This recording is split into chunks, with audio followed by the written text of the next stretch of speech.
Apparently Leonardo DiCaprio, what I've heard is in the middle of filming this scene, he did that 5 times. He got Because every sick. time, because Baz Luhrmann said he wasn't wet enough. That's So what did he I've have heard. to dry off every single time? I don't know if that's true, but I've heard that. No, he wouldn't have had to dry off every single time. No. Because, like, the cut is perfectly fine. So, like, they probably just had to drench him. Also, DiCaprio is like a method actor. Like, he's known for, like, staying in character beyond reason. Yeah.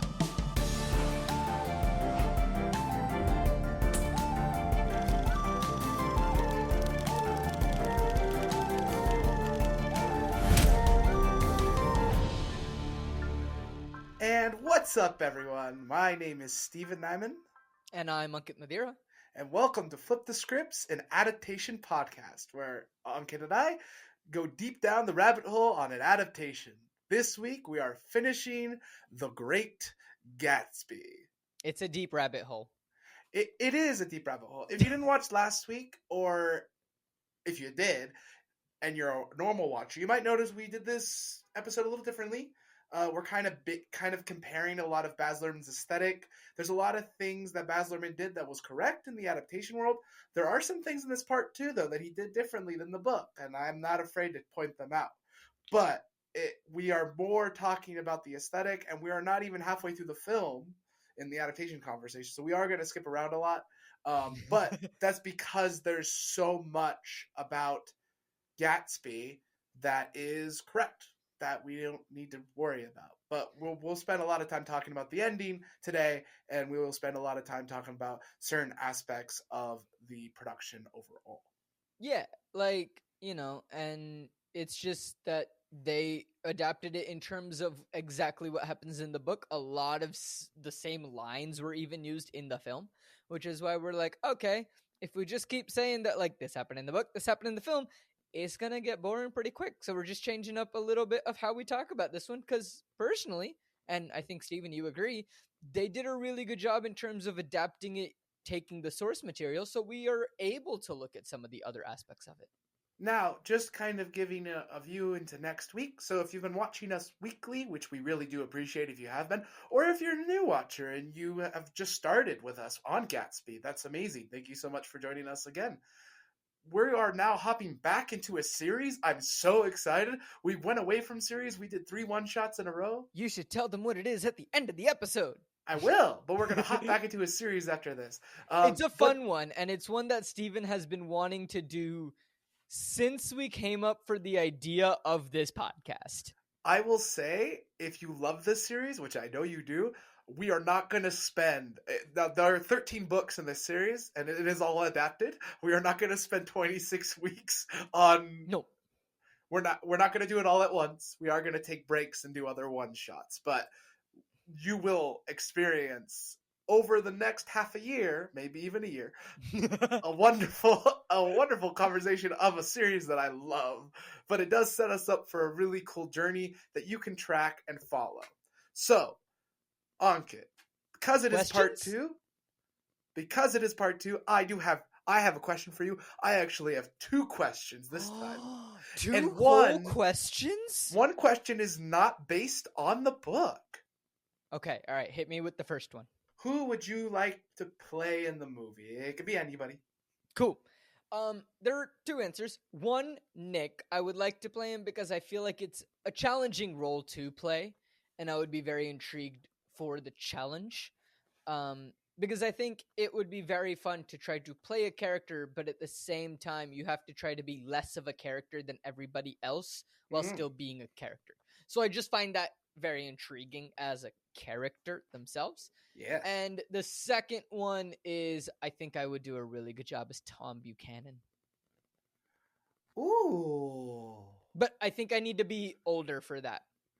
I also feel like Tom has to be white. I'm sorry, but... Dude, Tom has to be... That's the other thing. Like, everybody in this thing, in this show, in this... If it's a stage version, whatever it is, they kind of need to be white except for Nick. Nick can get away with not. It is that 1920s era of, like, the wealth of like the wealth of Americans were solely in the Caucasian circle. Right. It's the like I think there was a really interesting conversation I had with somebody about Gatsby as a character, and like it would be really interesting if Gatsby actually was a person of color. It would be very interesting. Like I if it was a agree. modern storytelling of Gatsby, him trying to fit into the wealth of like a Buchanan is so fascinating. If because he's already looked down on by Tom. I think if you add the racial element into it, I'm not saying that like you should use it. I don't know if like I think it's wrong to like add racial tension into a movie that didn't have it. Look, I'm not saying that I am the right casting choice for Tom Buchanan.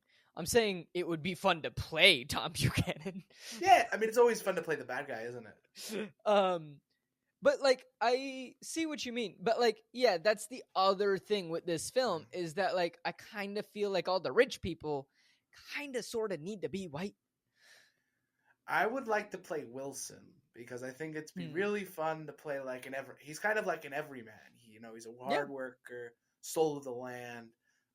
You don't really get that sense of it in this movie, but in the book you do. So I think the Wilson from the book is who I'm really fascinated. He would be fun. If I could play anybody and gender didn't matter, I'd want to play Jordan Fisher. Oh, that's fun too. Yeah. They kind of ruin her character in this movie though. Like I feel like she's a prop in this movie. It feels she's better in the book. She's better in the book. That's one of my biggest complaints about this movie. After now I finished it, is just like Jordan Fisher is not a character. She's like just there. What's your second question? My second question is, okay, so if you great American classics, right? Yes. If you had to pick a time period of American history that you feel like it'd be really interesting if a new American classic was based in this time period, what time period would you want to base it in? Ooh. And it can be like any time period in American history? Yeah, from 1776 to 2020. So from when the United States was formed history. Well, I mean, technically, United States wasn't formed until 1786? When was Since the Constitution the Independence War of the U.S. Well, 1776 was the from the Declaration of Independence on. Let's just say that. Let's make it Sure. Sounds fair enough. That's a tough one. I think I'm gonna go with 1950s. Nice. I think the 50s are a really interesting spot in America. I think like that's why people really are enjoying certain episodes of WandaVision, because it like went through all like these time periods. Mm-hmm. I think for me, one of the most interesting time periods of America that is the least explored is the early 1900s. So the like at the start of the century, that the first decade, that McKinleyism, like the McKinley into Teddy Roosevelt, and what led to Woodrow Wilson kind of becoming president, and like the World War I fiasco on like the horizon, like that World War I on the horizon. Like what was that like from American standpoint, feeling that Great War happening in another country? And I think that's a really interesting time period for me. Nice. Interesting. I think it's just less explored. Yeah, I feel like the 50s sometimes in a similar sense, right? Because in the 40s you had World War II, in the 60s you have the Civil Rights Movement. I feel like with both of those very big, important events happening in those two decades, sometimes the 50s just gets lost a little bit because there wasn't like something as massive. The Korean War. Right. But like we don't talk about the Korean War. No, because Vietnam kind of... Nobody talks about it, right? Because everyone talks about World War II, and then they talk about Vietnam. Nobody talks about the Korean War. You know what no one talks about Vietnam, though? The French started it. Wait, what? Yeah! You didn't know that? The French started the Vietnam War. It was the French's fault. You know what? Why does that not surprise me? I'm when in doubt, blame the French. It seems like a good plan. It's worked so far. Sorry, Zach. My bad. Nathan, if you're listening to this, oops. Sorry. Those are our French people, French friends. Okay, cool. Let's hop back into adaptation. So we left off on chapter 3. Obviously, there's 6 chapters in the book, and right now it's very easy to tell where the chapter breaks are. There are 9 chapters in the book. There are 6 left. Sorry, there are 9 chapters in the book. There are 6 left. But this now ends. So after chapter 4 is kind of recognized, the changing of chapters is less apparent, and I think they started it and stopped doing it. I don't know why. I don't know. I don't like that because it's like either do something and stick with it, or don't do it and don't tell us. Mm-hmm. Like, don't do half and half. Never do half and half. I think half and half is boring. Pick one. Pick a lane. One. Stay in it. Thank you, Baz. Pick one. So Nick gets picked up in Gatsby on a yellow car, and I thought the car is perfect. I love the car. Mwah. And they're gonna drive into New York. And Gatsby's now telling him his whole life story in the car while he's driving. And I'm just, if I was the passenger, it was Nick, I'd just be like, oh my gosh, I'm gonna get killed. Literally, as that's happening, I can imagine Nick's running commentary. Don't crash, don't crash, don't crash, don't crash. Ah! Don't crash, don't crash, don't crash. Yeah. One thing that was not said, though, and this is actually one of the few adaptation blunders, is so Gatsby in the book says he's from a Midwest and went to Oxford, but he says, I'm from the Midwest. Yeah, San Francisco. And I think that's hilarious, which tunes us in as readers to know he's lying. It's fantastic. It's so good. But it's not in the movie. No. So I wrote Gatsby's lies are more hilarious in the book. They're funny in the movie. But I just also find it hilarious how in the book it's like the Midwest, San Francisco, and then you're just like sitting there wondering like, San Francisco is not the Midwest. Also, this is the 1920s. Am I missing something in U.S. history where for some reason San Francisco was considered the Midwest in the 1920s? No, that can't be right. Like you're just sitting there having that internal monologue with yourself. It is literally the West. And, but like this was the internal monologue happening. I was like, am I just being a dummy right now? No, I'm not being a dummy. I'm a smart person.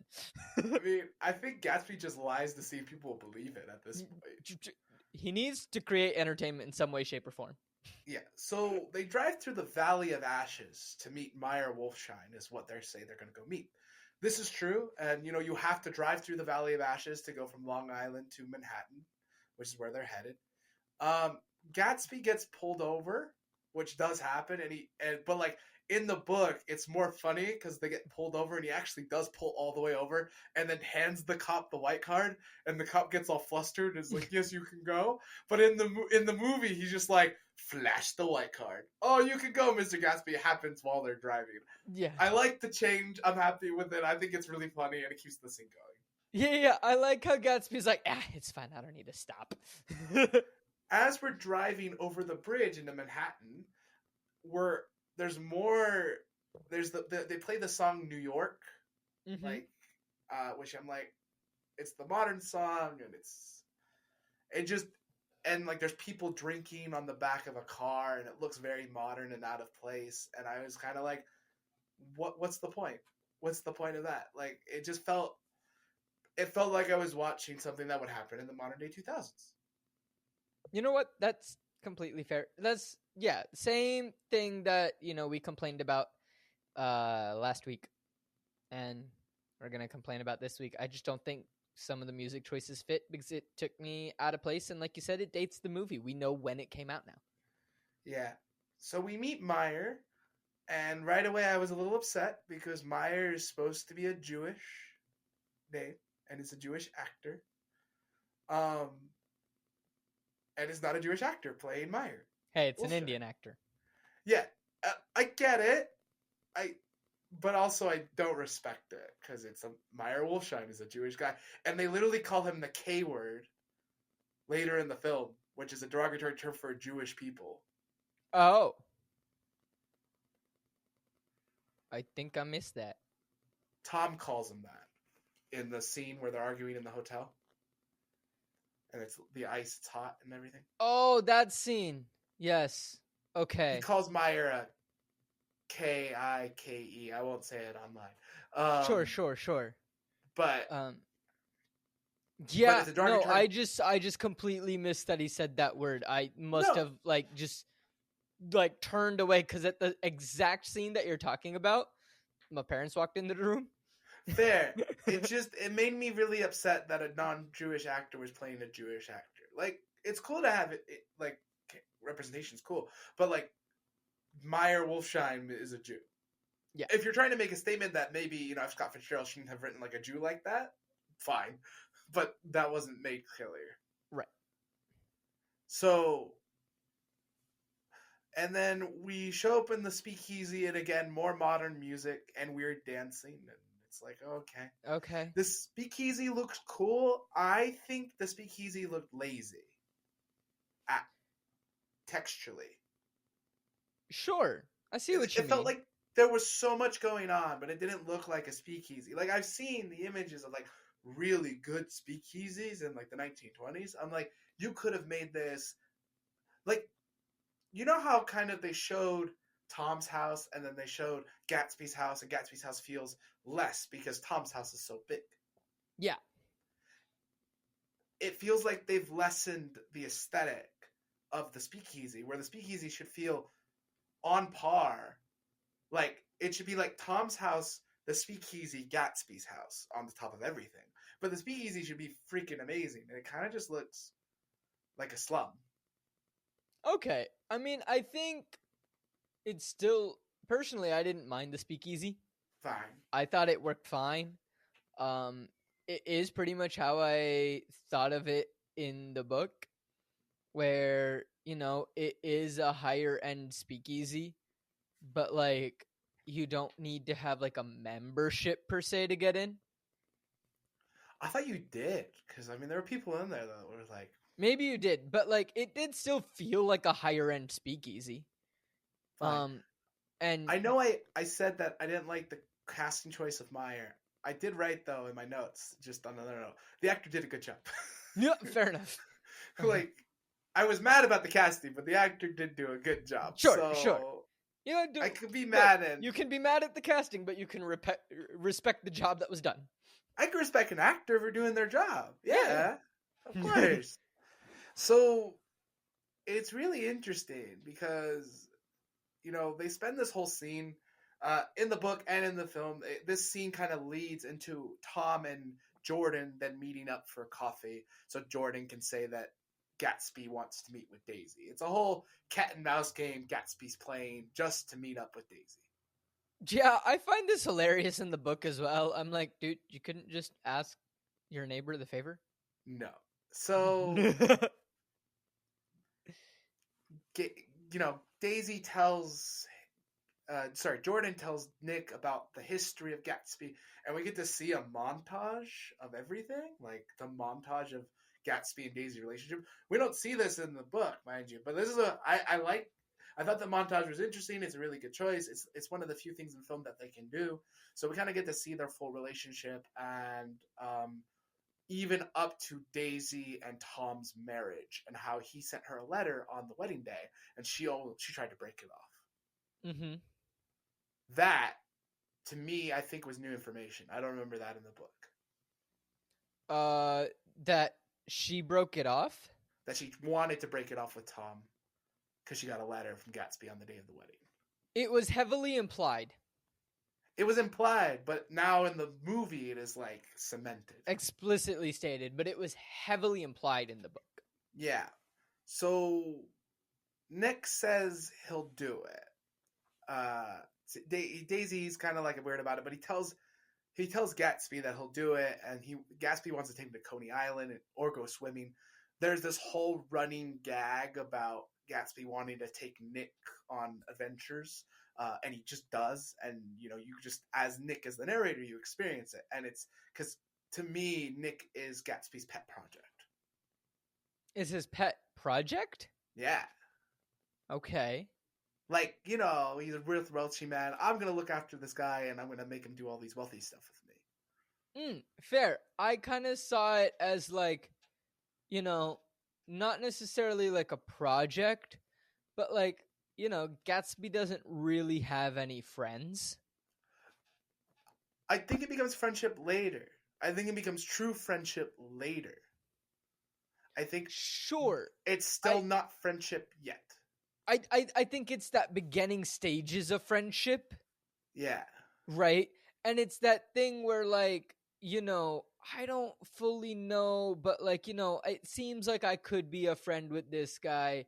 So I'm going to keep inviting him to stuff. Like, hey, let's go have some fun. Let's go do this. And, like, I understand that he doesn't make a lot of money, so I'm never going to ask him to pay for it because, like, I have the money. Right? Yeah. But it's like, hey, like, I think Gatsby might have viewed it a bit more in that sense rather than, like, a project sort of way. But, like, I get where you're coming from. So one thing they completely cut out of the film is Nick and Jordan actually start to date in the book. Or yeah, that's a thing. Jordan is a thing. shows up for the rest of the movie. Or no, she shows up in one scene. So, but in the film, they're not seeing each other. There's no dating. There's no like relationship because like the whole ending crux of Nick. I mean, we're gonna get to the ending anyway eventually. The whole crux of Nick is he loses Jordan, he loses he loses Daisy, he loses Tom and Gatsby. Yeah, he loses everything. So like,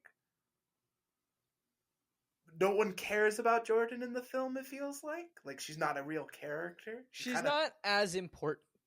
It's like I said, she's a prop. She's a prop to fill the narrative. Yeah, that's what it feels like in the film. She's a prop. And that's upsetting to me because Jordan in the book is actually a full-fledged character. I think, like, and we'll talk about, like, certain places where we felt like it started to drag with it being 2 hours and 20 minutes. 2 hours 10, I was wrong. 10 minutes of those 2 hours 20 is credits. Sure, but even that 2 hours 10, right?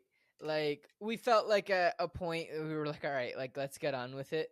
I think if you just cut a few of these scenes a bit shorter and had some scenes of Jordan in there thrown in, it wouldn't have felt like it was super long. So Nick says he's going to set up the coffee date with Daisy and Daisy and Gatsby, sorry. And Gatsby wants to pay him back. And Nick's like, in the book, he's like, how dare you? He's offended by that but Nick in the movie's like, no, it's a favor. I'm going to do it for you. So same kind of action. Gatsby still, without Nick's permission, cleans his whole front yard. So he clears his whole front yard, and it's really nice, and he sets up this wonderful flowers in Nick's house. That's not in the book, but he sets up so many flowers in Nick. Like, it's amazing.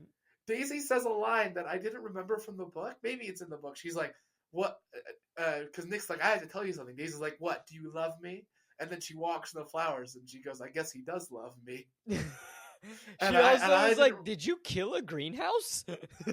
Yeah, that I remembered, but like I didn't remember that in the book. No, I don't remember I guess he does love me, and if it was ad-libbed, fantastic.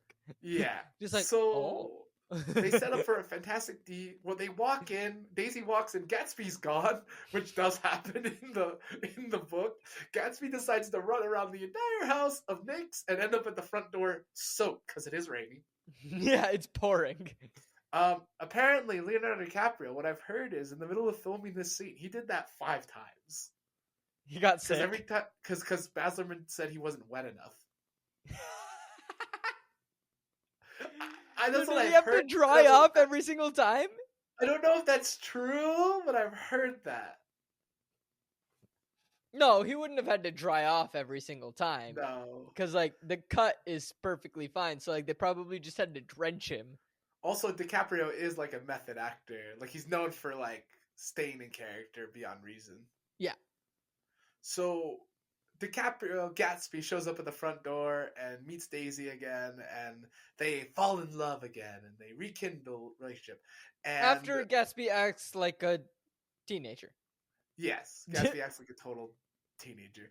And Nick gets put in the middle of it. Now, in the book, Nick had the sense to leave Gatsby and Daisy alone for a bit, so they fall in love, and he doesn't go with them until, like, they go to the house, and, like, Nick hangs out for a little bit, then leaves. Like, that happens real quick in the book. In the film, he kind of just becomes a third wheel for a bit. He does. I think like they had the sense of Nick leaving and just awkwardly standing in the rain by a tree, which I found really funny. I was it just was like, funny, cool. and that does that does almost happen, but also like it should have happened when they were in Gatsby's house too. Yeah. So the rain ends, and Gatsby invites them into their house, just like I said, and they all go to the house. And there's this huge montage of them showing Daisy the house. This is movie only, and this is where the movie drags. I think the movie drags here because they need to show the relationship between Daisy and Gatsby, but from this point on in the book is running at like 100 miles per hour, kind of like Gatsby's driving. Yeah. But the film decides to slow down. But finally, Gatsby has Daisy, and they look at it to the green light, and for the first time, we get more Nick narration. And Nick, like in the book, says Gatsby no longer needed the green light because he had what he was looking for. Mm-hmm. And for those who don't know what the green light is, or for those who actually studied the book, yeah, that green light, it comes up again and again and again. Oh my goodness. I mean, look, did we have to write stupidly long papers about a green light? Yes. Yes. Do we all remember this green light? It's embedded into our minds. Do we hate this green light? Potentially. But is it important? Yeah. On that note, we're going to take a snack break, everyone. Woo! Green light! Snack break! Hello, everyone, and welcome to the snack break. I hope you are all enjoying this episode of Flip the Scripts. If you are enjoying this episode, please make sure to hit that subscribe button on YouTube, hit that like button. It really does help us out. And if you're listening on any of the podcast apps like Spotify, Apple Podcast, anything like that, be sure to hit that follow button. Leave a rating or review. That really helps us out a lot. And thank you so much to anyone who has already done this. Thank you to anyone who will do this in the future. It really, really does help us out a lot. Now, if you would like to gain access to some bonus content, you can do so by heading over to patreon.com/coopforge. And speaking of patrons, I want to give a big shout out to Lucy Sadler, who increased her patronage to the production manager level. Lucy, thank you so much. It really means the world to us. And thanks to you, we're able to do bigger and better things, hopefully, that you, the listeners, will enjoy. So, listeners, if you sign up for the Patreon, you get access to different types of bonus content, like access to our notes, access to some bonus videos, bonus audios, different things like that. You also get access to everything from all 3 shows hosted here on Co-op Forge. So not only do you get content from Flip the Scripts, you also get it from Post Finale and Seattle Across the Pond. So again, if you want to sign up, it is patreon.com/coopforge. So patreon.com/CO_OPFORGE. Now, if you want to help out the show in a non-monetary way, that's great as well. Thank you so much. The best way to help grow the show is just reach out to a friend and tell them about the show. Word of mouth is a fantastic way to grow the show, and it really does help us out. Just reach out and be like, hey, you love books, or hey, you love movies. There's this show called Flip the Scripts. It's new, it's fun. The hosts are really funny, they're silly, they get into arguments sometimes, but at the end of the day, they're taking a look at adaptations and all types of adaptations. It really does help us out, and thank you to anyone who has done this already, who will do this in the future. And also be sure to follow us on social media. You can follow Flip the Scripts at Flip the Scripts Pod on Instagram and Facebook, and you can also follow Co-op Forge, which we post content from all the shows here on Co-op Forge on Instagram, Facebook, and TikTok, and that's at Co-op Forge, so that's CO_OPFORGE. It really does mean a lot that you are all listening to this episode, so let's get back into it. And we're back from the snack break. And we're back in Gatsby's house, and, Nick notices a picture of a person, and, Gatsby's like, that's Cole. That's the guy who was my friend, my benefactor. Now, here in the film, they revealed that Gatsby's name is not Gatsby, it's James Gatz. Yeah, we don't learn that until much, much later in the book. You hear his whole story, how he's from Kentucky, and they kind of ruin it. Because because they do reveal it again in the film later, but it's like you revealed it twice, so now it's not important. Baz did it earlier in the film too. I don't understand the writers' need. It feels like they want to reveal stuff because he's in therapy in the future and he can talk about it, but then it's like, well no, we're experiencing things in Gatsby's time in real time. Don't ruin the reveal Yeah. for us, right? I think the reveals just didn't hit as hard as they could because they dropped certain gems or they revealed too early. So when the Yeah. reveal should happen and you want it to be the big reveal, it didn't hit because anyone that's like listening closely like caught the sometimes hidden thing, or they thought it was hidden, and they're like, we're gonna leave a fun Easter egg, and you're like, no, you've just revealed it in like the first 15 minutes of the film. Like that's Yeah. it. Like great. One of the things that we'll talk more about towards the end, I promise. And I know I keep saying that. But it's really important that we talk about the ending. Is I feel like they keep sucking the mystery out of Gatsby. The thing about the book is even at the end of the book, there is still mystery about who this person is. Mm-hmm. In the film, Leonardo DiCaprio's performance is good, but it leaves nothing to the imagination. Right. And I think that's a really big misstep on the adaptation side. Yeah, I think the actors all did really well in their roles. I think that's a position where the writing let them down a little bit, in the sense that, like, hey, it did a really, really good job of adapting from the book, but it missed the key element of mystique and intrigue that was there, like the mystery that was there, and the lack of knowing all the facts. Like in the film, we had to know all the facts. Whereas, like, Yeah. even in the book, we don't know all the facts until the very end. And even then, we're like, okay, so this is what we're pretty sure we know, but we're still not 100% sure if this is the truth. Yeah. So We're 95%, but not 100.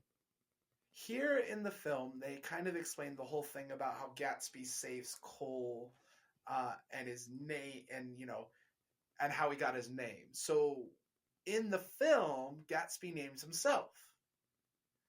But in the book, Cole names Gatsby. And I think it's more interesting if Cole names him. I don't know why they changed it. I think it is more interesting when like he's kind of bequeathed the crown instead of giving himself the crown. Does that make sense? Yeah, it makes sense. They also talk about how he tried to get money from Cole, and he was hoping to inherit money from Cole, but he didn't get to. And he spent all this way he's spent a lot of time just trying to earn money to be the same wealth as Cole did. So that was Gatsby's history. It's interesting. In the film, it's out of place here. I think it would have made more sense towards the end of the film, but fine. Yeah, I just felt like it was too early. So then we cut to another one of Gatsby's parties, and I feel like they filmed it on the same day, and it's just the same party again. Yeah, I mean, it literally nothing happens more interesting. Like there's a few things that happen, like a guy gets taken out and gets punched. I was like, okay. And Tom and Daisy are there.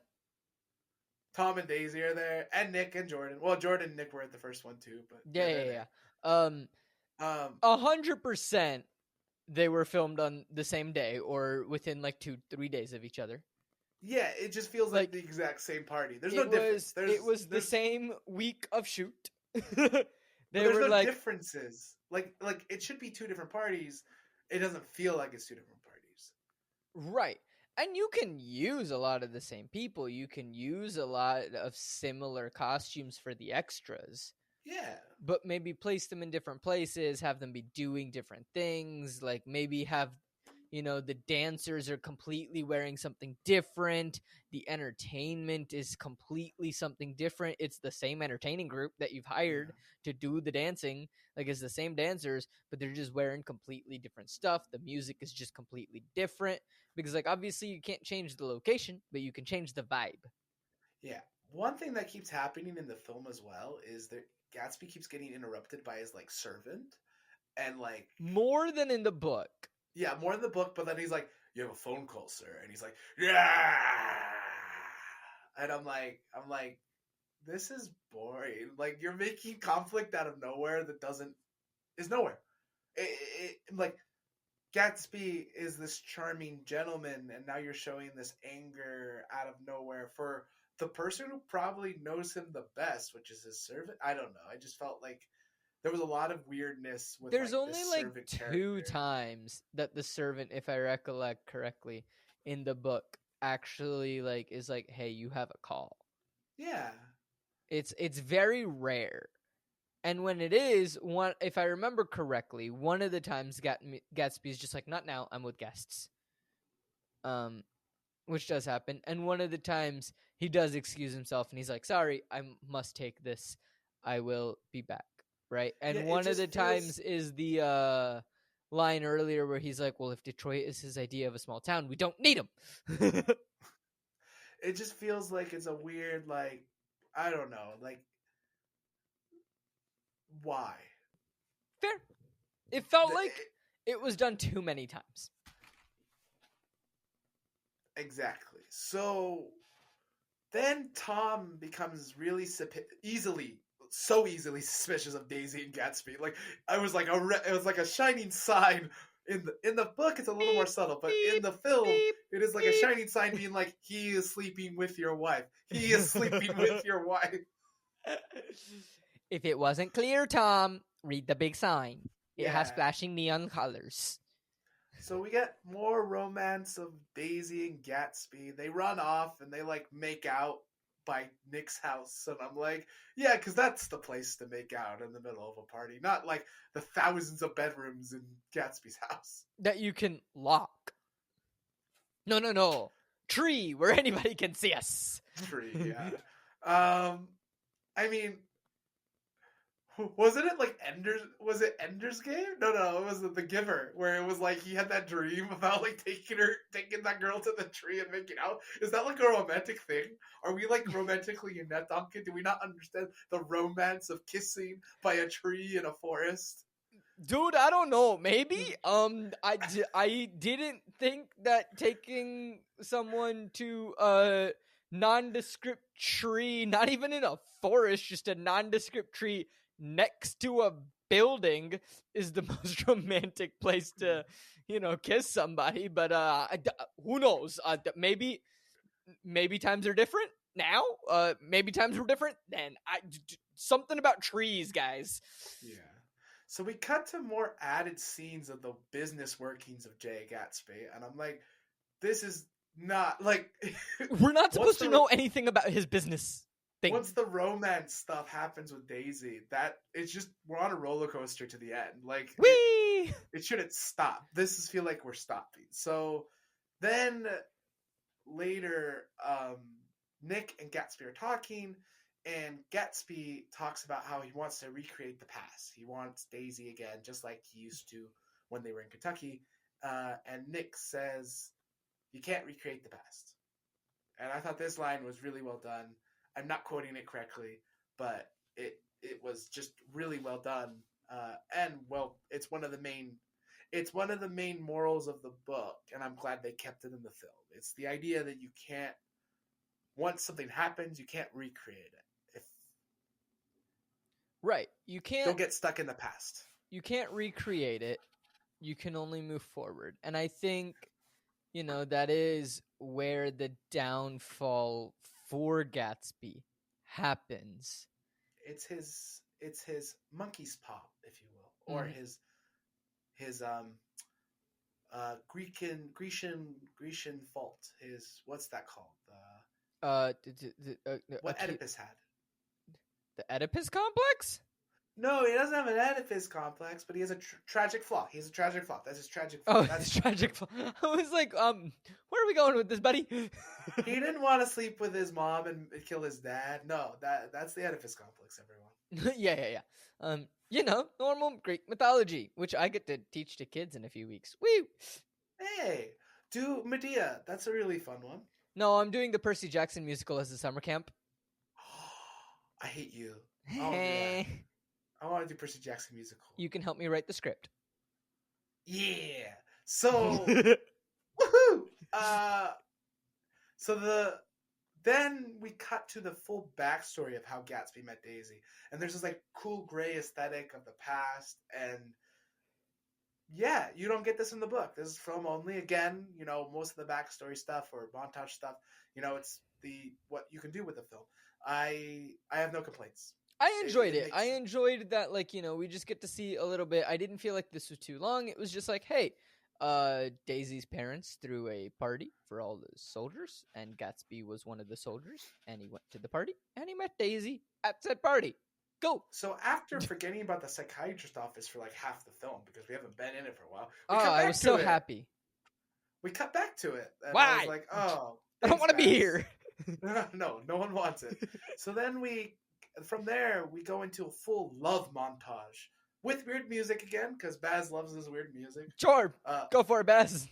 So weird music, and this all leads to an invitation of lunch at Daisy's house with Jordan, and Gatsby says Daisy's gonna tell Tom he never loved him, and I was like, wow, okay, I mean, sure. Which is accurate to the book, but this is, I think, like Gatsby's biggest fault is that it wasn't enough for him that Daisy would just tell Tom that she would leave him for Gatsby. Yeah. And that he pushed her to tell him that she never loved him. Yeah, he wanted her to only love him, and that's kind of the thing. So they end up in the house again. So they're back. They're back in the house. Yeah. Which one? The stupid Daisy's fancy house. one? Yeah, Daisy's stupid fancy one that shouldn't be that fancy? Daisy's that literally, if they house. just took away the front lawn, it would solve the whole problem? Yeah, that one. Maybe. Yeah, so they're at lunch. They're all enjoying themselves. Daisy starts to freak out because she can't tell Tom the truth, even though he cheats on her, and it's a huge trauma moment. I mean, this is all book accurate. I'm literally like, this is great stuff. Yeah, no, it is entirely book accurate. It is entirely as absurd as listeners you are thinking it is. Yeah, and then she freaks out. She's like, let's go to town. And Tom's like, yeah, and I'm going to take your car, Gatsby. And Gatsby, you're going to drive my car. That is accurate as well. It's quite an important plot point. So Tom's driving Gatsby's car, and Gatsby's driving his car. Gatsby has Daisy in the car with him, and then so that makes a lot of sense because Tom's suspicious still. And Tom has Nick and Jordan in the car with him, and they're both driving. He stops to get gas. This is really important at Wilson's garage. We see Myrtle up in the top window. This is also really important. Myrtle waves at lovely Tom. Also, Wilson tells Tom that they're going to be leaving to go west. Cool. And Tom freaks out more because not only will he feel like he's losing his wife, he's losing his mistress. Bye.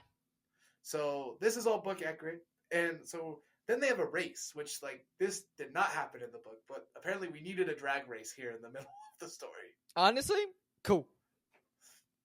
I don't know, man. I feel like in this, Tom would have got pulled over. Gatsby has the white card, but Tom don't have a white card. No. Tom has the white card because Gatsby probably just left it in his car. Oh, you know what's hilarious though? What? Earlier in the film, at the party, because you know how we talked about him being a Buchanan and like as a president's name and everything. He meets the senator at the party, Tom. Yeah. And the senator says, it's always a pleasure to meet another Buchanan. Oh, yeah. So I was like, my hunch that he's related to the President Buchanan is probably correct. Okay. Also, in the film, it looks like they're driving like 120 miles per hour, right? Yeah. I don't think cars went that fast back then, right? Yeah, I just looked it up.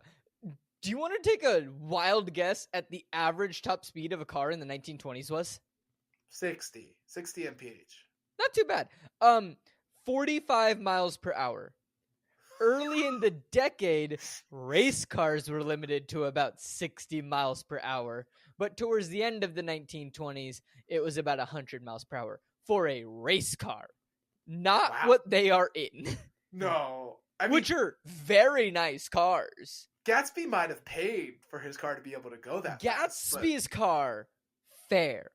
Tom's car, no, because Gatsby's car was a custom job. So that being said, Tom, you are a crappy driver if you couldn't beat Gatsby in a modified car.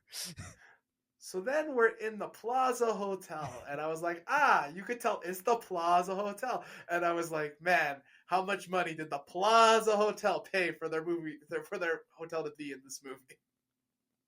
Honestly, probably a fair amount. Yes. But let's be honest. Do you really think the Plaza Hotel is really dependent on this film and other films for people to go stay in the Plaza Hotel? No. I mean, I know this for a fact, though. That it's like the Home Alone. So in Home Alone 2, the Plaza Hotel is used. Yeah. For those who've never seen Home Alone 2, Lost in New York, it's amazing. I've seen that one. He's seen it, everyone. So I actually saw that one before I saw the original one. So Donald Trump is it? Oh, why? So Donald Trump is literally in the lobby of the Plaza Hotel. I didn't know this as a kid, but I found this out later as an adult. It's because Donald Trump owns part of the Plaza Hotel. Wait, seriously? That's why he's in the film. For anyone listening at home, I just slapped my forehead with my hand, and I have a ring on. Ow, that hurt. Why would they put Donald J. Trump in the middle of Home Alone 2 if it wasn't connected to the Plaza Hotel in any way? I don't know, dude. I just hit my forehead with my ring, and now my forehead hurts. So we're in the middle of the Plaza Hotel, pre-air conditioning, pre-aircon. And they're sweating bollocks. All of them are just sweating bollocks. 'Cause it's too hot. Oh, no. Suck it up. This is true in the book as well. And they have a huge argument, and Gatsby yells at Tom, and it's a huge explosion of anger. And Daisy's like, and she can't tell Tom she doesn't love him, and all this stuff happens. And they leave, and then Nick goes, "It's my birthday." Which is so heartbreaking. Tobey Maguire does such a good job delivering that line. I also want to say, Jordan, he also breaks up with Jordan here in the book, I believe. This is where they break up. No, it's later. Is it? It's at the house. Okay. It's at the house. It is at the house. But it's this day, isn't it his birthday they break up? Yeah. Happy birthday, buddy. So his birthday, like, a bunch of crap happens. I mean, more stuff's about to happen on his birthday. But, like, everything happens on Nick's birthday. Which he turns 30. He turns 30. So it's supposed to be like a representation of like when you turn 30, your life changes and blah, blah, blah, blah, blah. And like the changing of life and all this stuff. Right. But like, I don't know. I'm 2 years away from 30. We don't need to think about that. We don't need to think about that. I mean, I have other times to call you old. So like, thanks, buddy. This is not one of the times. We have other things to talk about. Like the fact that, holy crap, like this scene, just very well done. It's the first scene that I actually enjoyed in this film because it didn't feel like we were rushing the idea. Like, I don't know why, but most of the scenes feel like they're going too slow with too quick. Do you get what I mean? No. Like the dialogue is too fast, but the scene's really slow, so they don't equal each other. Where the dialogue and the scene actually feel like they equaled each other in this moment. I mean, just this scene, like, if you don't want to watch the whole film, sure, I would recommend just Googling or YouTubing something along the lines of Great Gatsby Plaza Hotel scene, right? Easy. It is a beautiful scene, both from a cinematic point of view and from an acting point of view. I feel like it is my favorite scene in the entire film. It is just a very, very well done scene from everybody involved. So, this next bit of the film probably pisses me off the most. Ooh, why? Because it leaves nothing to the imagination. I mean, like, they tell you a lot in the book, too, so, like, go for it. Yeah.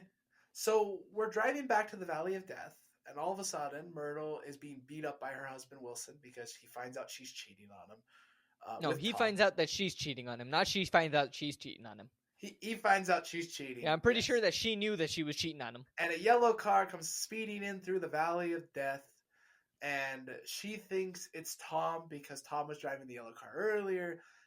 Also, Gatsby and Daisy leave in the yellow car, and the other three leave in the other car, and just preference it earlier. And she runs out, and she gets hit by the yellow car and dies.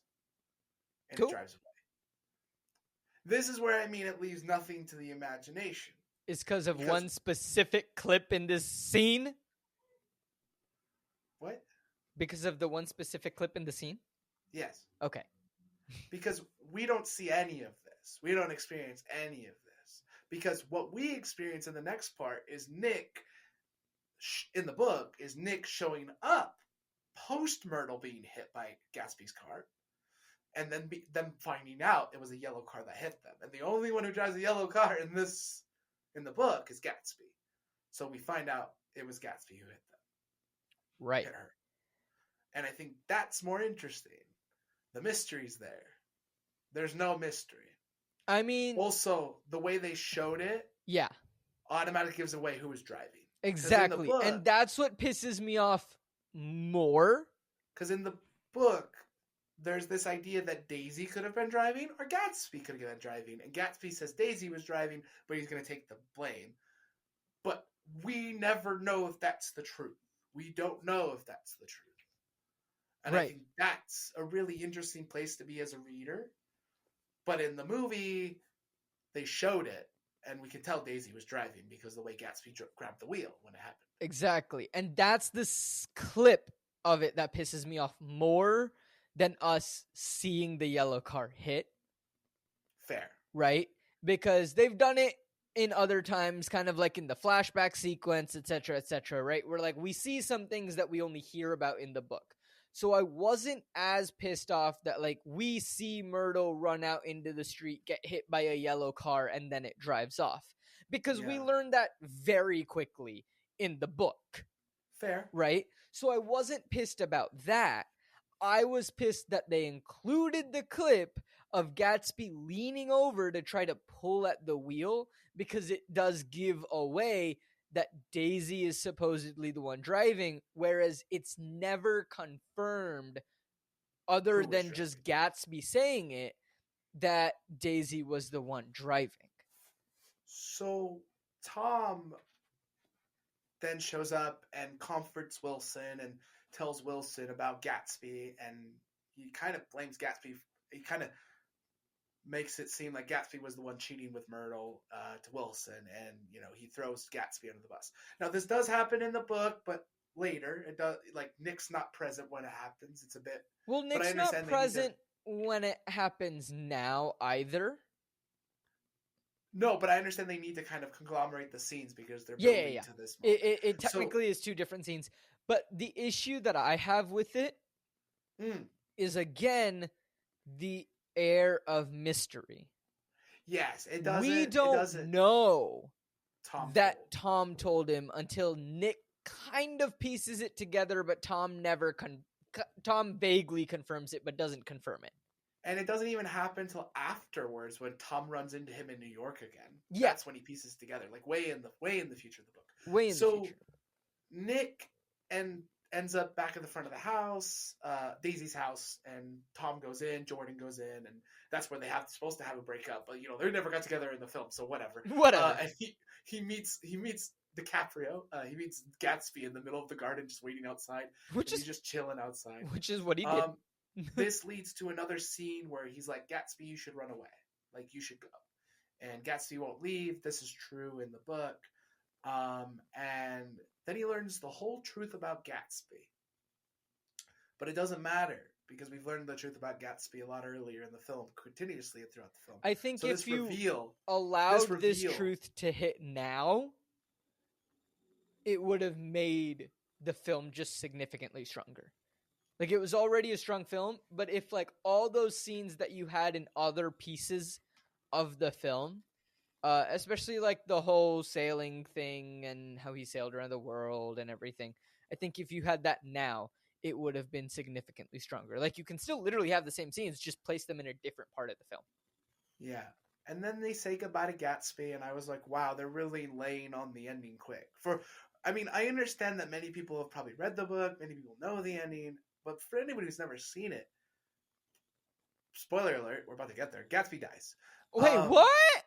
But they're just laying it on so thick. I'm like, God, can you tell me he's gonna die without telling me he's gonna die? Yes. I feel like every time I watch a film that has a death now, even with an adaptation, it's like Gatsby's death in the book is surprising. Like it comes out of nowhere. Happily comes out of nowhere. Like, it's a very happy moment. But it feels like in Baz's version, I know it's gonna happen. Even though We're building up I to read it. the book. It built up to it, and it just feels and then let's talk about the death. The problems with the death. So Gatsby's in his pool. He decides to swim in his pool for the first time all summer. And Wilson shows up and shoots him in the back as a phone call happens. And you think it's Daisy, but actually it's Nick calling Gatsby's house. And it's a whole thing. And he gets shot. It's very dramatic. And it's like a Rosebud moment. He's like, Daisy. And dies. This was the most bullshit. I hated this moment. I mean, it was cinematic. It just... It didn't mean anything. Like, Gatsby's death in the book was experienced through Nick, and we care about Nick, and Nick sees it, and so we feel it. But in the film, maybe this is a problem with the film. Maybe this is a problem with like film versus book, because we read the book as Nick, but in the film we don't experience the film as Nick, so we don't get that reveal of Gatsby's death from Nick's point of view. I think the problem is that we know Wilson's gonna kill him. Oh, I think the problem is that we know Wilson is gonna kill him. I think that's a really good point. Because and I think the problem is that scene that I talked about earlier, where we see Tom blaming Gatsby. Yeah, throws Gatsby under the bus. The bus. If we don't see that scene, but we still see the death scene happen the way the death scene has happened, and the issue that I have with that is that he got shot in the back. Why did he fall backwards? It's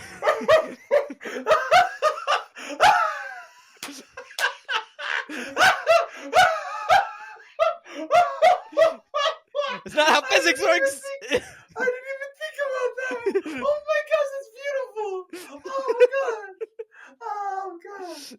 Oh my god. How many times have we seen someone get killed in cinema where they get shot in the back and they fall towards the bullet? Dude, I don't know, but like, dude, you got shot in the back, and then like you went and like you touched it, and then you were like, "Oh, Daisy," and then you fell. That's what I mean. It was a backwards. Rosebud moment. It was a Rosebud moment. You know, like, have you ever seen Is it Casablanca? It's like seriously, Steven, you think I've seen Casablanca? No, but it's not even Casablanca. I'm probably wrong on the film. All these film buff people are gonna hate me, but it's okay, dude. The film buff people hate me. This is why you should listen to the other show. I'm slowly getting my way through things. It's this film, and it's like he dies, and like he drops a snow globe, and he goes, Rosebud. I have no idea what you're talking about. Rosebud. Who's Rosebud? It's a book. It's a movie. It is a movie. It's one of the most greatest movies of all time. And just look up Rosebud. What Rosebud is. Moment. From what movie? Citizen Kane? Citizen Kane. Thank you. Yeah, I haven't seen that either. It's from Citizen Kane. It's one of the most greatest movies of all time. And he died.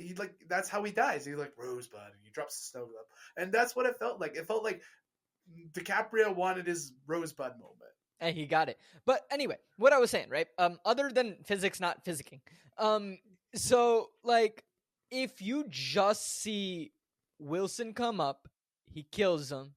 We have our little Rosebud moment, because why not? But that's all we see. And we don't know why Wilson killed him. Great. Then that scene works. But the fact because that then we're stuck with him. Why did Wilson kill him? How did Wilson find out that this was the car? How does Wilson know this information? it feels like it's a Dune 2 moment thing. I mean, like we've talked a lot about Dune, is this idea of like they treat their audience smart in Dune, where like they're not going to tell you everything. We're like now like, but Baz is like, we're going to tell you everything before it happens. Yeah, so, and so I think if you just don't have that scene of Tom throwing Gatsby under the bus and divulging all the information, then we are left with the, okay, fine, you can have this death scene the way that it is, but we still are unsure of how the pieces got connected. So the end of the film is pretty standard. It's a bit weird. I'm just going to explain the end of the film, Sure. and then we can talk about our problems with it. So Nick trying to get everyone to go to his funeral. He calls up Daisy, and Daisy won't come. And it's also like Daisy is... We finally see Daisy's daughter, which is like something that's like really funny because Daisy's daughter's older. So Daisy does have a daughter in the book as well. Gatsby even meets Daisy's daughter and is weirded out by it, meeting her daughter because he wishes it was his daughter. But Gatsby's like surrounded by media and press, and he like tells him to go away, leave, but like no one shows up for Gatsby's funeral. And my question was like, where was his family? Because Gatsby still has family from where Gatsby's born in South Dakota, and like they show up to the funeral. I think his dad. Shows up to the funeral in the book. Yeah, so it's supposed to be like a really powerful moment of like demystifying Gatsby, the funeral, but that doesn't happen. No, because we've already demystified him. So like, we don't. What's the need? And then also, there's a thing about the ending of the book. The ending is really good. Like the ending is almost word for word the book with the dialogue, and it's really like the green light and yada yada yada yada. There's one thing that I think is heavily missing.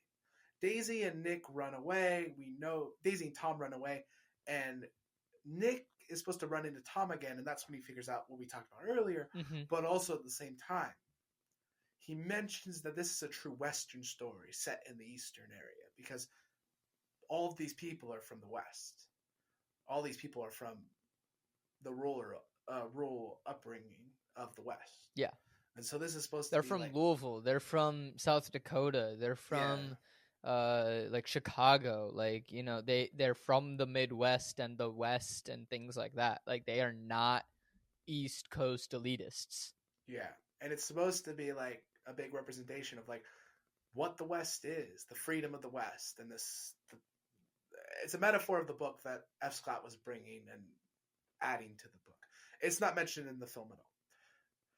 And then we cut back to him, and he titles the memoir, and he titles it Gatsby, and then he puts it down, and then he rewrites it, and he writes The Great Gatsby, and yeah. I thought it was a fun way to have the title card in there. He wrote the book, and that's the end of the film, everyone. And yeah. At the end, Gatsby's death didn't matter in the film, and it matters in the book, and that's my opinion. And I think that's the unfortunate, like, that's the unfortunateness of the adaptation. Is I think that Baz killed his own ending. I don't think it's a good ending.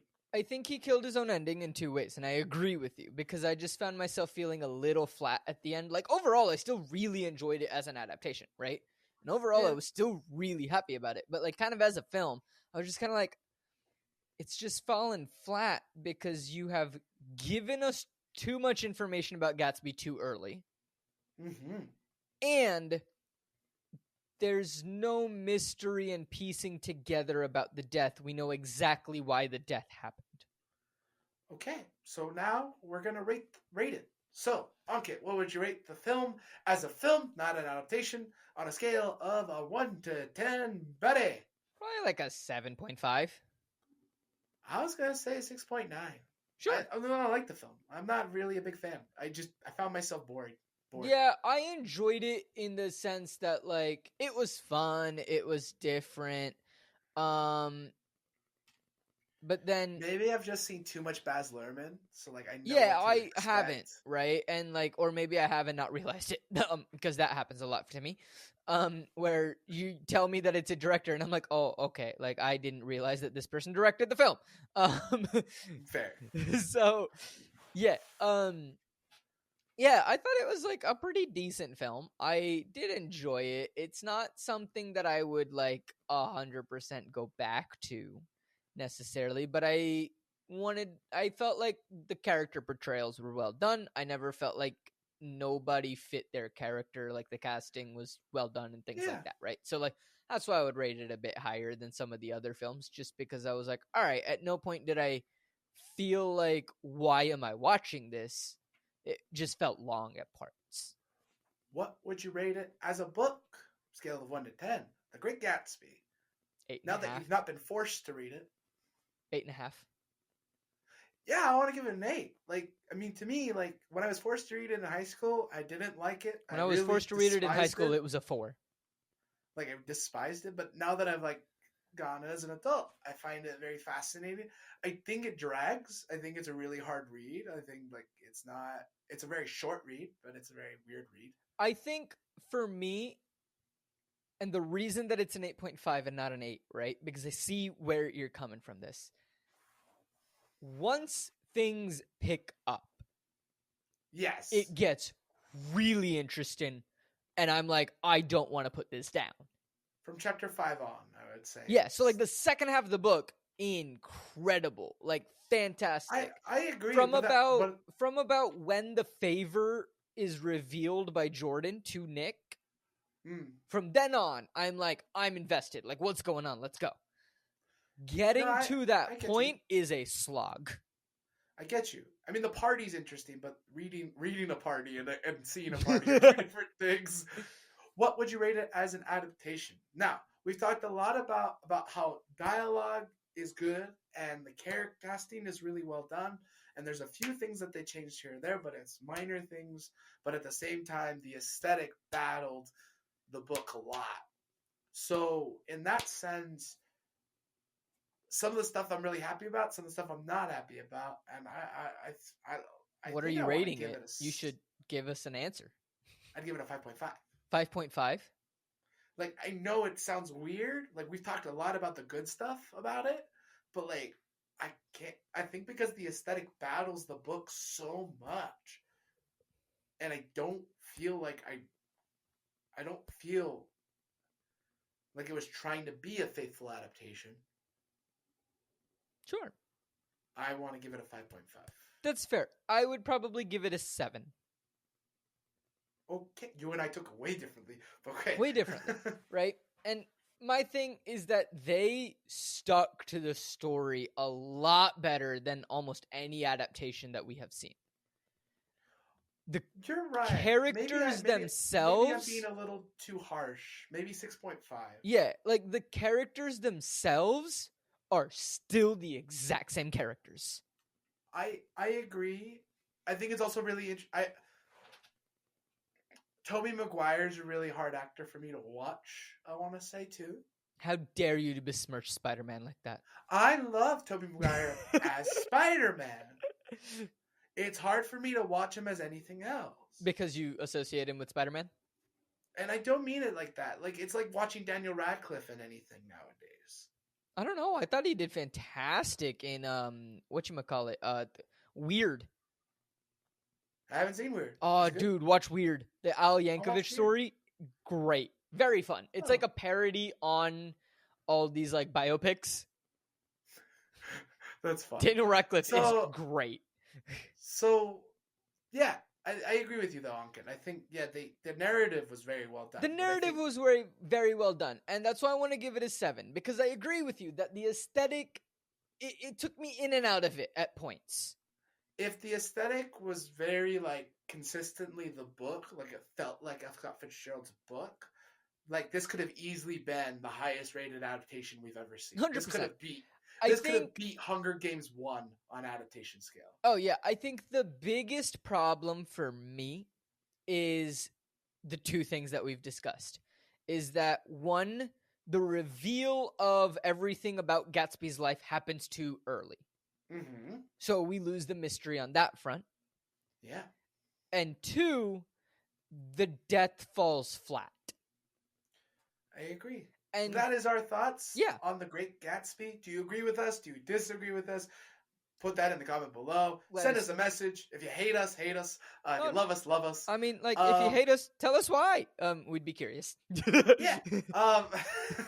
Next week, join us. We're going to be hopping into another series. I'm so excited. We're going to be doing Lemony Snicket's series of unfortunate events. And we are starting with The Bad Beginning. Yes, that is the first book.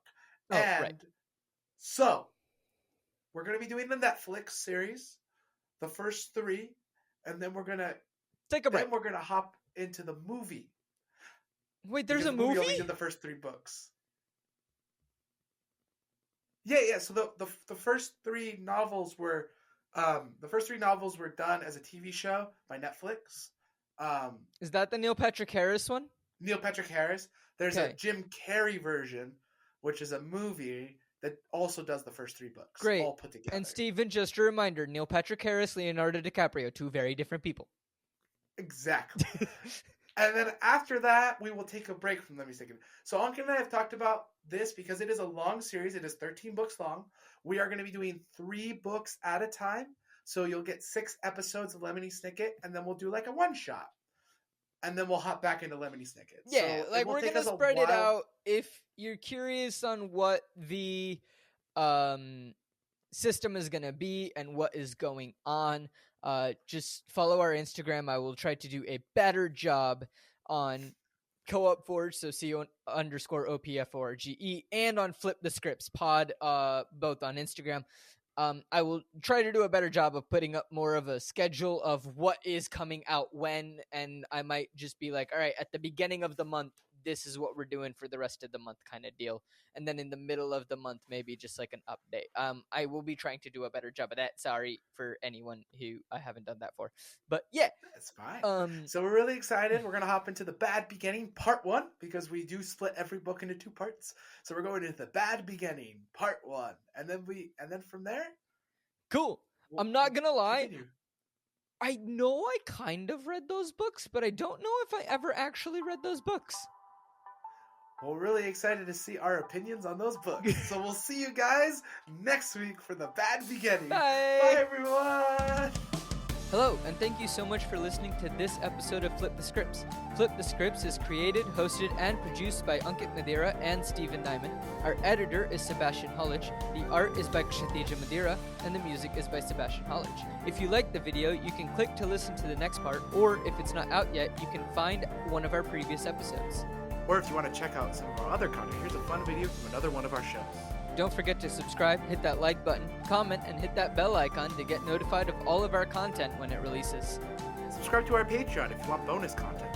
Links to all of our social media and Patreon are in the episode description down below. Thank you for supporting our content. Come back next week for more shenanigans from Co-op Forge. New episodes for Flip the Scripts release every Friday, Seattle Across the Pond every other Thursday, and post finale every Wednesday. Thank you so much for listening, and we'll see you soon. Bye now.